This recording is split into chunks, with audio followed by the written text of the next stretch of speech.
రాష్ట్రంలో కురుస్తున్న అకాల వర్షాలు అన్నదాతను నిండా ముంచాయి. ఆరుగాలం కష్టపడి పండించిన పంట చేతికొచ్చే టైంలో కురుస్తున్న వర్షాలతో రైతులు ఆందోళన చెందుతున్నారు. ఉమ్మడి ఆదిలాబాద్, నిజామాబాద్, కరీంనగర్, వరంగల్ జిల్లాల్లో ఈదురుగాలులతో కూడిన వర్షాలు పడడంతో వరి, మొక్కజొన్న, మామిడి పంటలు దెబ్బతిన్నాయి. వేలాది ఎకరాల్లో వరి నేలమట్టం కాగా మామిడికాయలు నేలరాలాయి. మొక్కజొన్న పంట నేల కొరిగింది. కొన్ని చోట్ల కల్లాల్లో పోసిన వడ్లు, మక్క, నువ్వులు, ధాన్యం తడిసిపోయింది. ప్రభుత్వం స్పందించి తమను ఆదుకోవాలని కోరుతున్నారు. మరోవైపు 2 రోజుల వర్ష సూచన ఉండడంతో రైతులు ఆందోళన చెందుతున్నారు.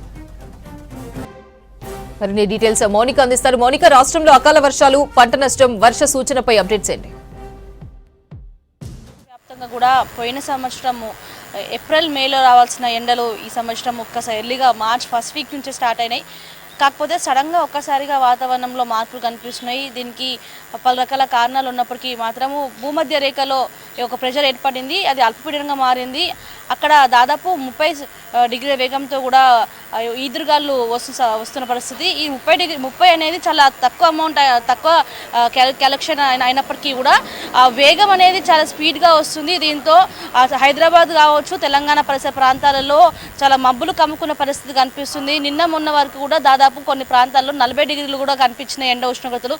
కాకపోతే సడన్గా నిన్న సాయంత్రం నుంచి కూడా ఒక్కసారిగా వెదర్ అంతా కూడా కూల్గా అయిపోయిన పరిస్థితి కనిపిస్తుంది.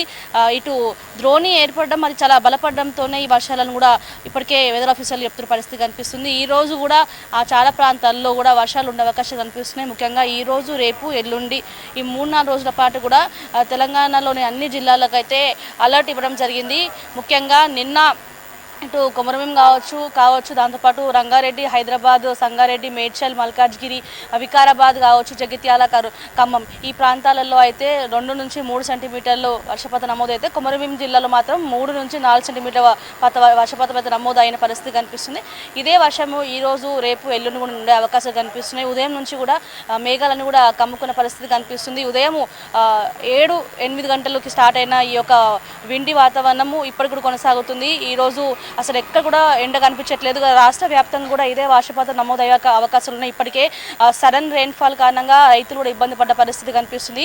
అకాల వర్షాల కారణంగా పంట మామిడి తోట వేసుకున్న రైతులు మాత్రం చాలా ఇబ్బంది పడుతున్న పరిస్థితి. ఇప్పుడే కాయ చేతికి వస్తున్న నేపథ్యంలో ఈ సడన్ రెయిన్ఫాల్స్ రావడంతో పంట నష్టం అయితే భారీగా ఉండే అవకాశాలు కనిపిస్తున్నాయి. ఇప్పటికే జిల్లా కలెక్టర్లకు కూడా ఇటు వెదర్ ఆఫీసర్లు ఒక నోటీస్ పంపించడం జరిగింది. ఎల్లో అలర్ట్ అయితే ప్రస్తుతం ఇచ్చాము. రేపు, ఎల్లుండి అది రెడ్ అలర్ట్ కూడా మారొచ్చు. కాబట్టి రైతులు ముఖ్యంగా పొలం పనికి వెళ్లే వాళ్ళు మాత్రం జాగ్రత్తగా ఉండాలి అని కూడా చెప్పడం జరిగింది. వడగళ్ల వర్షం కూడా పడే అవకాశాలు కనిపిస్తున్నాయి. ఇప్పుడు సిటీలో కూడా చాలా ప్రాంతాల్లో రాళ్ల వర్షం కూడా మనం నిన్న చూసినాం. ఈ రోజు, ఎల్లుండి కూడా ఇదే వర్షం కంటిన్యూ అయ్యే అవకాశాలు కనిపిస్తున్నాయి. ముఖ్యంగా వాతావరణంలో ఎప్పుడు కూడా సడన్గా ఒక్కసారి టెంపరేచర్ ఎక్కువ అవుతే ఈ సడన్గా మళ్ళీ కూల్ అయ్యే వాతావరణం కనిపిస్తూ ఉంటుంది. ఇది చాలా సాధారణం. కాకపోతే ఈ లాస్ట్ ఇయర్ మేలో కనిపించిన ఎండలు ఈసారి చాలా, అంటే ఒక నెలన్నర ముందుగానే ఎండలు 40 డిగ్రీస్కి చేరుకోవడంతో కూడా వర్షాలు పడుతున్నాయనేసి కూడా ఇటు అధికారులు చెప్తున్న పరిస్థితి అపర్ణ. సో మొత్తానికైతే ఈ రోజు, రేపు, ఎల్లుండి ఈ 3-4 రోజుల పాటు అయితే వర్షపాతం ఎక్కువగానే ఉంటుంది. ప్రజెంట్ 3-4 జిల్లాలకి ఎల్లో అలర్ట్, అక్కడక్కడ గ్రీన్ అలర్ట్, ఆరెంజ్ అలర్ట్ కూడా ఇవ్వడం జరిగింది. కాకపోతే అన్ని ప్రాంతాల్లో మాత్రం ఇప్పుడు ప్రజెంట్ వర్షాలు పడుతున్నాయి. ముఖ్యంగా జిల్లాలలో అయితే వర్షాలు భారీగా కనిపిస్తున్న పరిస్థితి కనిపిస్తుంది. ఇక రేపు, ఎల్లుండి రెడ్ అలర్ట్ కూడా వచ్చే అవకాశాలు కనిపిస్తున్నాయి అపర్ణ.